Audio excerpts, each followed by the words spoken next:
ত্রয়োদশ জাতীয় সংসদ নির্বাচনকে সামনে রেখে আলোচনার কেন্দ্রবিন্দুতে রয়েছে তরুণদের নতুন রাজনৈতিক দল জাতীয় নাগরিক পার্টি বা এনসিপি। আগামী সংসদে জুলাই বিপ্লবের যোদ্ধাদের প্রতিনিধিত্ব নিশ্চিত করতে দলটি বিএনপি ও জামায়াতে ইসলামী উভয় পক্ষের সঙ্গেই আসন সমঝোতার আলোচনা চালিয়ে যাচ্ছে।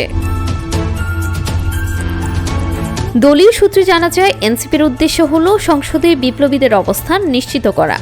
অন্যদিকে বিএনপি ও জামায়াত চাইছে বিপ্লবীদের সঙ্গে রেখে ভোটের মাঠে বাড়তি সুবিধা নিতে। তবে এনসিপি খুব বুঝে শুনে পা ফেলছে এবং বেশি আসন ছাড় পাওয়ার কৌশল নিয়ে এগোচ্ছে। চলতি সপ্তাহে বিএনপির ভারপ্রাপ্ত চেয়ারম্যান তারেক রহমান দেশে ফেরার পর আসন সমঝোতার আলাপ চূড়ান্ত হতে পারে। বিএনপির সঙ্গে আলোচনা ফলপ্রসূ হলে জামায়াতের সঙ্গে আলোচনা আর এগোবে না। তবে বিএনপির সঙ্গে বনিবনা না হলে জামায়াতের সঙ্গে সমঝোতা চূড়ান্ত হতে পারে।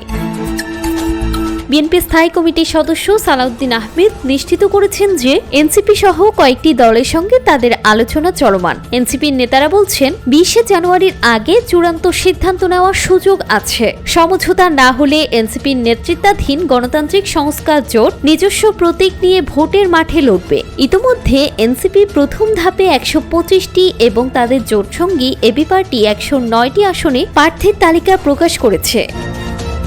জান্নাতুল তাহসিন, ডেস্ক রিপোর্ট, সকালবেলা।